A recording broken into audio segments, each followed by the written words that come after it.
And okay. Wow.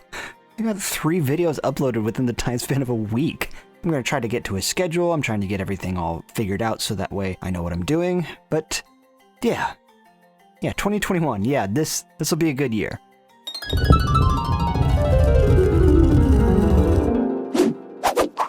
Oh my god! Congratulations, you have been the random selector of the winner of the pandemic-causing virus!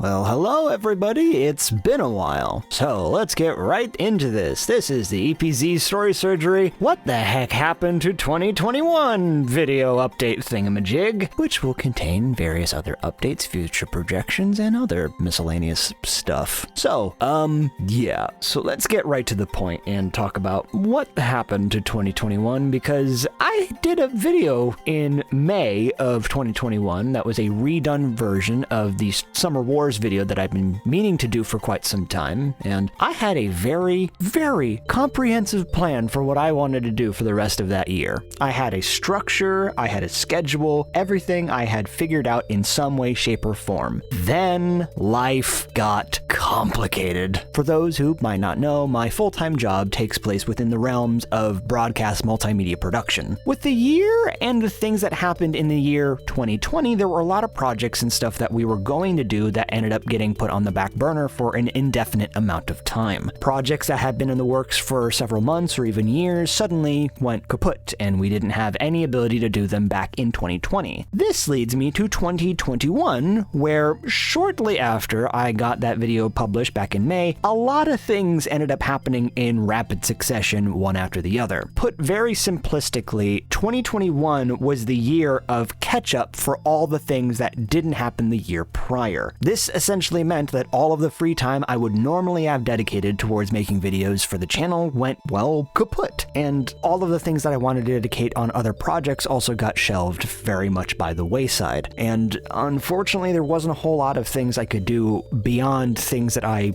really wanted to dedicate towards other things, because the amount of times I would be doing things from home, working remotely, really started to bleed into my personal free time. And it was not a great couple of months, to be completely honest with you. It was stressful. There were a lot of things that ended up being this really weird circumstance when it comes to time management for how things were going at work. And to put it very bluntly, it ended up being this whole kind of constantly overlapping, stacking on top of itself. It was just a mess. And yeah, it also didn't help that near the end of January, I ended up getting COVID. There is a long-winded thing that we could talk about here, but to boil it all down to its absolute most tart, concentrate version, I managed to dodge it for 2 whole years. Everything was hunky-dory, and the one time I decided to come into contact with someone who was asymptomatic, basically, and whoopsie doodles. They have since apologized furiously about it, but unfortunately, it happened, and it's still actually messing with me. I'm recording this the morning of February 14th, so happy Valentine's Day. And yeah, it's left me with a lingering cough and insurmountable back pain that doesn't seem to have any intent on letting me go, and has managed to stick around for an uncomfortable amount of time. I'm working through it. I'm doing as much as I can to deal with it. It just is something that is currently weighing on the mind, the body, and the soul, unfortunately. But all of the physical nonsense nastiness out of the way, let's get to talking about some recent updates that have been going on. See, back in May of 2021, when I posted that Summer Wars video, we were sitting at about 1,170-ish subscribers to the Story Surgery channel. This is what it looks like now, which is roughly an influx of 1,762 new story people. Hi, where are y'all coming from? Like, don't get me wrong, I'm like incredibly enthused that there are so many people people, but I thought I had it figured out in terms of somebody shared a wonderful link over on Reddit on the Sonic the Hedgehog subreddit talking about the story surgeries I've done on both Sonic Forces and Sonic 06. But some of y'all coming from just all over the place, and I'm fascinated as to how exactly you managed to eventually find yourself here. Some people say it was from recommendations, other people say it was friend of a friend who recommended. So, hi, new story people. Feel free to let me know how the heck you got here. I'm fascinated to know about all the different pathways that managed you to end up on this story-driven boat that we're on. Okay, so another big thing that was happening in 2021 that I want to be able to address and highlight upon, because I'm still very much involved and I am having a great time doing it. Every Monday, I join my bud ZeroKirby over on his Livestream channel, and the two of us just go nuts playing games that are recently something that have been introduced to us, or games that I introduced to him, or games that he wants to introduce to other people. And sometimes it is from other people in our little community that we've got that they say, hey, you should really play this game, and we play that game and we go, oh my god, how did we miss this? This is incredible. I'm looking at you, Owl Boy. Holy jeebus, that was insane. But the schedule is still continuing, and this upcoming evening, the evening of February 14th, we are actually going to be delving into another game of a suggestion that I've been recommending for a while, and that is actually going to be a PlayStation 1 game called Klonoa Door to Phantomile. People who know me personally know that Klonoa is one of my absolute favorite game series just of all time. I have personal history for it, and I've even gone on record multiple times that I'm going to be doing a video talking about the two mainline entries in that game being Klonoa Door to Phantomile and Klonoa Lunatea's Veil, and talking about the story development side of things in terms of how they managed to have a really interesting structure and basic formulas for how they write their antagonist for this series. The other reason why that's kind of really important was because, well, last week it was announced that apparently Klonoa is coming back to the Switch and to other consoles later on in the form of Klonoa Fantasy Riviere, and I'm scared because I never know how to pronounce that, the secondary word in that title, which are two remastered versions of Door to Phantomile and Lunatea's Veil. And if you want an idea of how much this affected me, I was at work, at my job, when the broadcast was going on, the Nintendo Direct, and my coworker thought I was having a heart attack, and I managed to capture this little audio snippet of me sitting in the bathroom as I'm wiping tears out of my eyes. Okay, well, hi, so this is EPZ. I'm currently sitting in the bathroom of my work, and, yeah, it was announced earlier that Klonoa is coming back in the form of a collection, I guess, of two of the mainline games that are coming to the Switch. Oh, my God.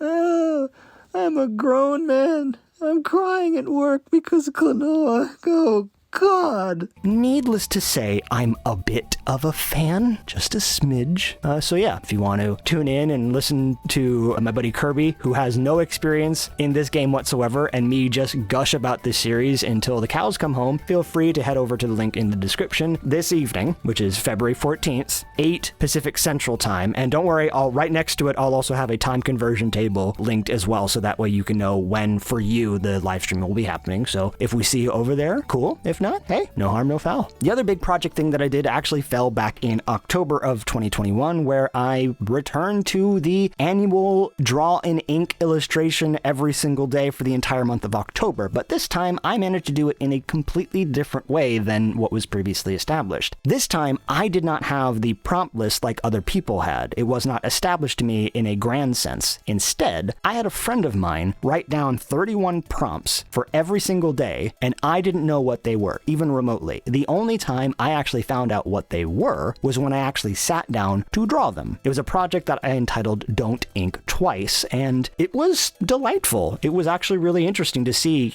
how quickly you have to come up with an idea, because I only gave myself a minute to think about the word as soon as it was revealed to me, and some things were pressing for basically anything to come to my brain in the 60 seconds that I gave myself, and sometimes I took one look at the word and was like, no, okay, I know exactly exactly what I'm doing. But yeah, if you're interested in that, in the description, there is a time-lapse compilation for every single illustration that I do. Because, yeah, that's a thing that I do for the Inktober-esque situations, is I actually time-lapse myself doing all of the illustrations. So you get to see how my brain constructs and deconstructs images when it comes to illustrations made entirely out of Sharpie. Okie dokie. So now that all of the previous year notations have been out of the way, let's talk about the future of the channel. And by that, I kind of mean just general game plans for a bunch of different ideas and stuff that I want to do, things I'm going to return to, and just general projections. There really isn't a schedule for this stuff, at least not at this particular moment as I'm recording this. Maybe sometime down the line, but at the moment, we're just playing it by ear. So, since a bunch of the new people that have showed up to the channel and have been focused around the Sonic videos that I've done, allow me to just take a moment to say this right here and right now. I will be returning to the Sonic Solaris project, aka the Sonic 06 Story Surgery. It was going to be something that I was going to return to after a while, mainly because I wanted to make sure that I didn't get burnt out from only doing one particular topic back to back. I was kind of fearing the whole burnout situation, and I didn't really want that to be something that would happen as extreme as it can happen for both myself and for other people. At the moment, I'm currently catching up on comments in that part 1 video, because I want to have a section dedicated to talking about your comments, your ideas and concepts, and the general conversations that happened with it, because namely, it's really cool to see how many different ways and paths that people would take, purely based off of the introduction to all the different concepts that I introduced in part 1. So I want to be able to highlight that and talk about it and, you know, have a means of showcasing, like, hey, if you wanted to focus on this particular development of this particular narrative or character, here's all the unique and different ways that you could do that and how many branching pathways they have. So in part 2, I want to have a section of that video dedicated to just general community conversation. Now, with the Sonic 06 part 2 video being pushed back up to the front in terms of the next big project, that does mean that I'm going to be pushing the Star Wars sequel trilogy video back onto the back burner. It is still going to happen, and I'm not scrapping that because I already have 17 pages of bullet point lists of all the things that I want to do, going movie by movie and resourcing and referencing other things from different media in the established canon as we understand it to be. But at the moment, what with the recent editions of the live action Disney Plus series, I kind of want to be able to take those into consideration as well and see if there is knowledge and information from those particular series that add something that should be taken into consideration when reimagining The Force Awakens, The Last Jedi, and The Rise of Skywalker. So it's still going to happen, but I'm going to put that one on the back burner for a little bit longer, see what else we can kind of come around to introducing new ideas. Now, when it comes to the next couple of videos that are going to go onto the channel, there are going to be slightly smaller versions. Like, I want to make sure that I don't do another 2-hour-long video so soon, because again, I'm going to do my best to make sure that the part 2 Sonic video is not another 2-hour-long video. I'm going to try to make it a lot more condensed. I know that some people have said that they'd easily watch a feature-length video dedicated to it. I'm talking more just about my sanity more than anything. But the next couple of videos are going to be around a couple of different video games and television shows. Now, the first one that will come out onto the channel is actually based off of a video game that came out last year, and it is something that has completely rocked my mental and emotional census ever since it debuted last year. It's a game that I've been following for some time, and once it released, it managed to just reach into my soul and tap very specific buttons that I wasn't expecting it to. And I want to dedicate this video talking about how this game in particular is a fantastic examination of ludonarrative, happy accidents, and the terrors of toxic expectations. So I'm very much looking forward to that, and I have a lot of really fun things that I'm doing with that video that I'm so excited to finally get around to showing everybody here. And yes, after the reveal of next week and my soul being rejuvenated as highly as it was, I am going to finally be sitting down and finishing out the final remains of the Klonoa video talking about Dorta Phantomile and Lunatia's Veil. This is a series that means a lot to me. Having it come back in the way that it is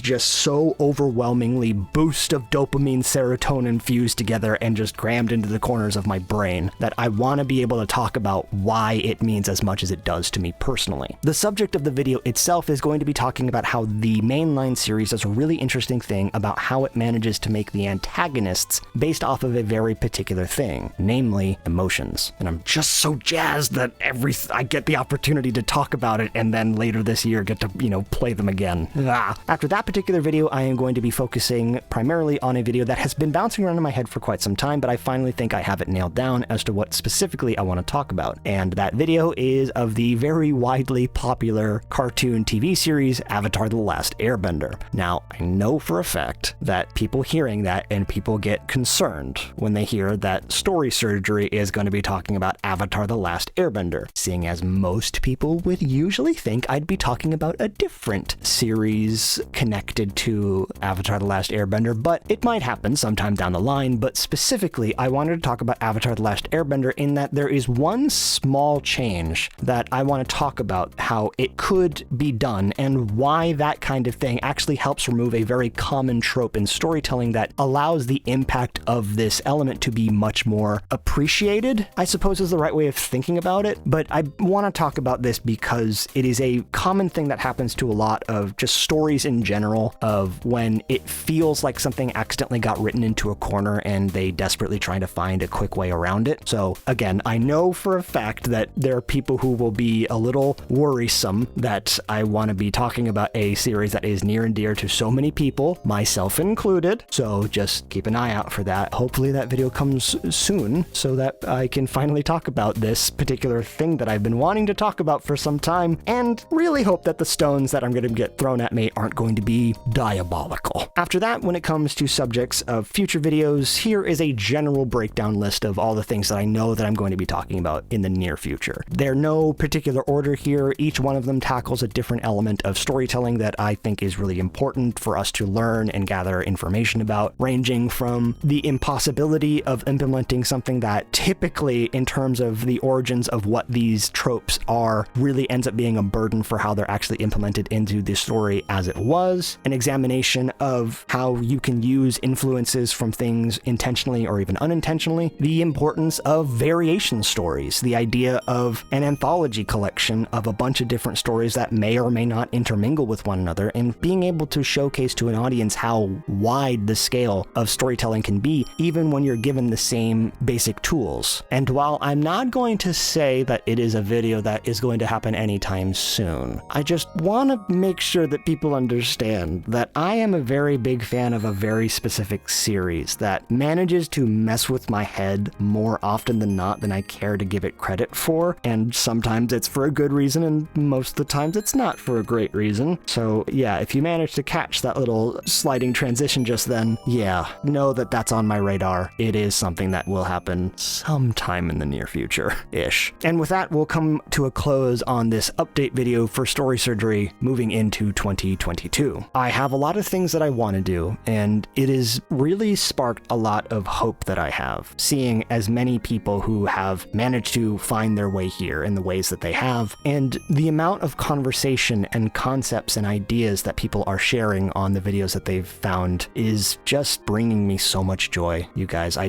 don't know how else to describe it. I'm just one dude doing this in his free time, and it makes me really happy that there are people who are enjoying the conversations and all of the different ideas that have spawned from Story Surgery as a whole. I thank you tremendously for finding your way here, whether it be word of mouth or YouTube's algorithm randomly deciding to throw a bone to somebody like myself. I'm just so jazzed with how things can go forward into the future from here. I'm glad that you guys are willing to, kick around for the ride. My name is EPZ379, and I'll see you for the next operation.